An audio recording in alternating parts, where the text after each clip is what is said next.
Hello students. हाँ जी बेटा, chapter 3 और वीडियो नंबर 3 हम थर्ड वीडियो के साथ बच्चे रेडी हैं। तो हम बात कर रहे थे कॉन्स्टिट्यूशन की, इंडियन कॉन्स्टिट्यूशन। ठीक है, तो हमने आपको बताया था कि सिचुएशन क्या थी उस टाइम पे, लेकिन जब हमारी जो है आज़ादी की स्ट्रगल चल रही थी तभी हमारे लोगों ने बहुत कुछ एक्सपीरियंस गेन कर लिया था। बाकी कंट्रीज़ की तरह ये नहीं कि एट ए टाइम जो है उन्होंने हमारा कॉन्स्टिट्यूशन बनाया और उसी को लागू कर दिया। तो क्या था, इन 1928 Motilal Nehru and 8 other Congress leaders drafted a constitution for India. तो 1928 में मोतीलाल नेहरू जी ने कुछ और लोगों के साथ मिलकर एक कॉन्स्टिट्यूशन बनाया था, जिसमें कुछ बेसिक रूल्स उन्होंने बताए थे कि क्या क्या होना चाहिए, हमारा जो आने वाला कॉन्स्टिट्यूशन है वो किस तरह का होगा। ठीक है, हमारा ढांचा किस तरह का होगा। तो वो बहुत ही अच्छे जो है बेसिक रूल्स थे, जिनको हमने आगे जाके हमारे कॉन्स्टिट्यूशन बनाने में बहुत ज़्यादा सहायक सिद्ध हुआ। ठीक है, in 1931 the resolution at the Karachi session of the Indian National Congress dwelt on how independent India's constitution should look like. तो 1931 में कराची सेशन में जो कांग्रेस जो है हमारी इंडियन नेशनल कांग्रेस जो थी, वो जगह जगह हम अपने जो है सेशन बुलाती थी, लोगों के साथ वो अच्छे अच्छे लीडर्स को बुलाती थी, उनके साथ जो भी प्रॉब्लम्स होती थी उनको डिस्कस करती थी। तो कराची सेशन में इन्होंने हमारे कॉन्स्टिट्यूशन के बारे में डिस्कशन की थी कि हमारा जो आने वाला इंडिपेंडेंट इंडिया का जो कॉन्स्टिट्यूशन है वो किस तरह का होगा, किस तरह का हमारा कंट्री होगा और कैसे उसको रूल किया जाएगा। ठीक है, और उसके बाद है factors contributed to the making of our constitution. तो ये डिस्कशंस जो हमने पहले जो 2 पॉइंट्स आपके साथ डिस्कस किया है, ये बहुत ही ज़्यादा यूज़फुल रहे। और इसके अलावा भी बहुत सारे हमारे जो इंडियन लीडर्स हैं उनके पास बहुत अच्छा जो है एक्सपीरियंस था, और जो वर्ल्ड की हिस्ट्री है उसका भी हमारे ऊपर बहुत ज़्यादा असर था। जैसे कि आइडियल्स ऑफ फ्रेंच रेवोल्यूशन। ठीक है, फ्रेंच रेवोल्यूशन के दौरान भी हमारे लोगों ने बहुत कुछ जो है गेन कर लिया था, सीख लिया था कि क्या क्या प्रॉब्लम्स वहाँ पे आई हैं, क्या क्या वहाँ के जो अच्छे रूल्स हैं क्या हम फॉलो कर सकते हैं और क्या हमें नहीं अपनाने चाहिए। ठीक है, the practice of parliamentary democracy in Britain. So Britain से हमने ये पार्लियामेंट्री डेमोक्रेसी का सिस्टम अडॉप्ट किया है। ब्रिटेन का हमने जो हिस्ट्री हमारे पास थी, हमने जो देखा था वहाँ का इतिहास, उसके अकॉर्डिंगली हमें पता चला कि ये पार्लियामेंट्री सिस्टम जो है काफ़ी अच्छा सिस्टम है, तो इसीलिए हमने इसको भी अडॉप्ट किया। The bill of rights in US. तो ये बिल ऑफ राइट्स बारे जो हमने कैसे कैसे राइट्स लोगों को देने चाहिए, ये यूएस से हमने ये एग्जांपल सीख ली थी। The socialist revolution in Russia. Russia में जो रेवोल्यूशन हुई थी उसके अकॉर्डिंग भी हमें पता था कि क्या क्या लोगों की डिमांड्स हो सकती हैं, कैसी सोसाइटी लोग चाहते हैं। ठीक है, तो ये सारे कंट्रीज़ की सिचुएशन देखने के बाद हमारे लोगों को काफ़ी इजी हो गया था कि हम अपना कॉन्स्टिट्यूशन कैसे बनाएंगे। ठीक है, मीन्स के पहले से ही उन्होंने काफ़ी सारे एक्सपीरियंसेस कलेक्ट कर लिए थे, उन्हें अपना आइडिया पहले से ही बना लिया था कि हमारा कॉन्स्टिट्यूशन कैसे बनेगा। ठीक है, the constituent assembly. Constituent assembly क्या मतलब क्या होता है राजीव? वो ग्रुप ऑफ पीपल जो कॉन्स्टिट्यूशन को बनाते हैं, ड्राफ्ट करते हैं। ठीक है, तो हम बात करते हैं कॉन्स्टिट्यूशनल असेंबली की।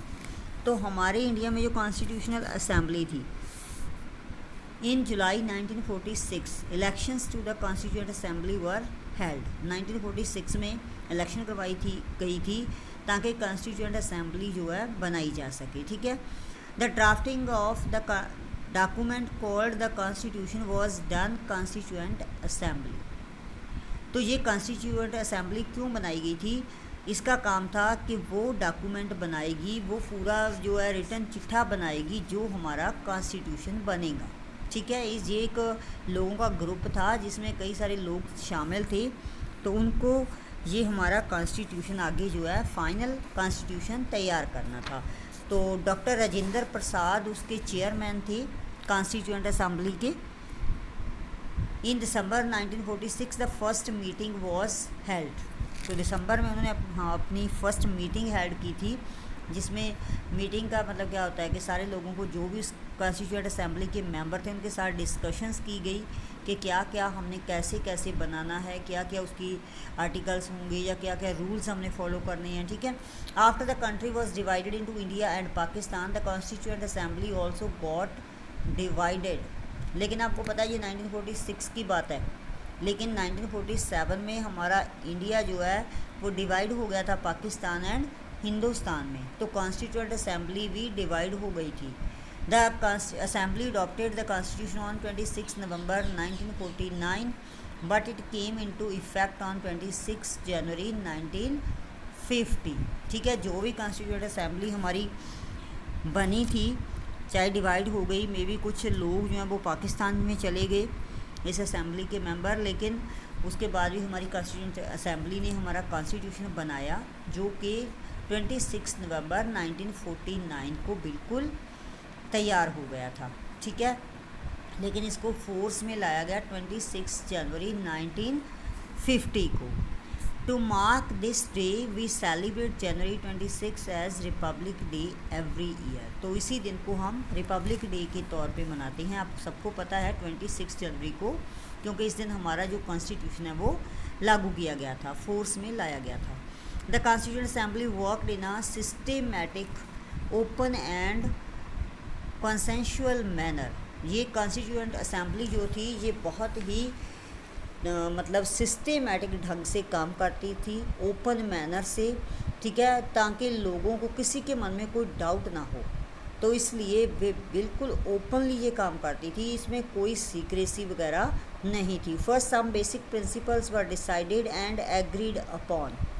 सबसे पहले क्या है, 5 बेसिक प्रिंसिपल्स को डिसाइड किया गया जिसके साथ सारे लोग सहमत होंगे। ठीक है, then a drafting committee chaired by doctor B.R. Ambedkar prepared a draft constitution for discussion. तो उसके बाद ड्राफ्टिंग कमेटी जिसका चेयरमैन था डॉक्टर B.R. अम्बेडकर, उन्होंने प्रिपेयर की और उन्होंने एक कॉन्स्टिट्यूशन का ड्राफ्ट बनाया। ठीक है, उस ड्राफ्ट के ऊपर बहुत सारी डिस्कशंस की गई ताकि हम सोच सकें कि हर एक जो भी कॉन्स्टिट्यूशन में लिखा है, एक एक पॉइंट के ऊपर लंबी डिस्कशंस की गई।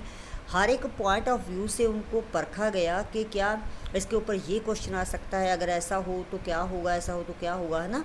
तो सारे के सारे पॉइंट्स को बहुत अच्छे से इन्होंने डिस्कस किया। मोर देन 2000 अमेंडमेंट्स वर कंसीडर्ड।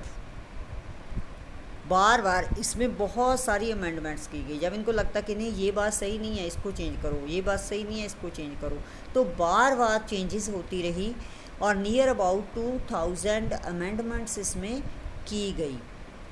2000 मीन्स, ठीक है, बार बार ये सारी चेंजेस करते रहे ताकि बार बार, क्योंकि डिस्कशन करते थे, हर एक पर्सन जो है अपना अपना पॉइंट वहाँ पे रखता था, अपना व्यू वहाँ पे रखता था कि क्या हो सकता है, इसके क्या जो है मतलब कोई नुकसान हो सकते हैं, फ़ायदे हो सकते हैं। तो इन सारी चीज़ों को देख के इन्होंने बार बार डिस्कशंस की और बहुत अच्छे से सोच समझ के इन्होंने फाइनल जो है हमारा कॉन्स्टिट्यूशन बनाया।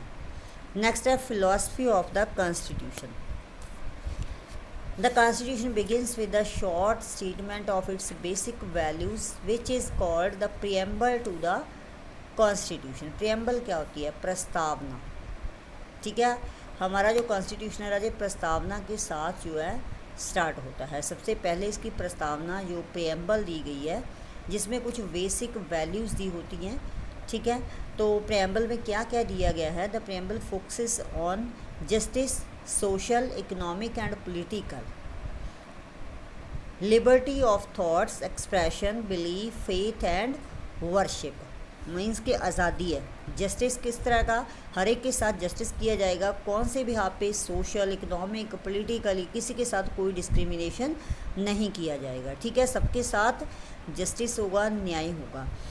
Liberty of thoughts, expression, belief, faith and worship. सब लोगों को किस चीज़ की आज़ादी है, लिबर्टी मीन्स आज़ादी, थॉट्स की, सोचने की, एक्सप्रेस करने की, अपने व्यूज़ दूसरों को बताने की, ठीक है, क्या क्या उसके बिलीव्स है, क्या क्या फेथ है, क्या विश्वास है उसका, किस चीज़ को वो वर्शिप करना चाहता है। वर्शिप मतलब कैसे वो अपने गॉड को पूजना चाहता है, ठीक है, क्या उसके अपने जो विश्वास हैं, उसकी ट्रेडिशन है, कैसे वो फॉलो करना चाहता है, मतलब अपनी लाइफ को वो किस तरीके से जीना चाहता है। हर चीज़ की जो है आज़ादी लोगों को दी गई है।